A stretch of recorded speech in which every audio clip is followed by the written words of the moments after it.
I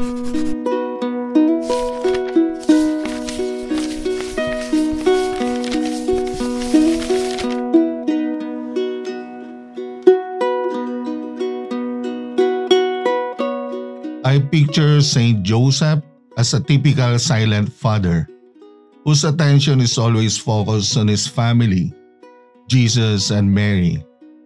He is a father who dedicated his whole life caring and serving his wife and his son.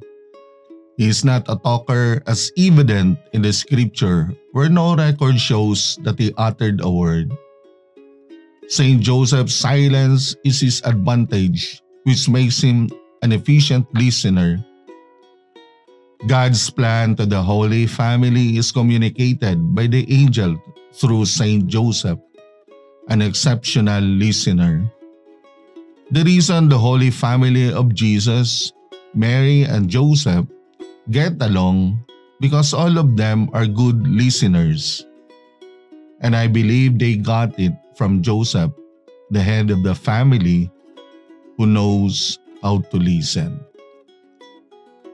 What we can learn from the life of Saint Joseph, the head of the family, the husband of Mary, and the father of Jesus, is that silence is needed in order for a person to listen.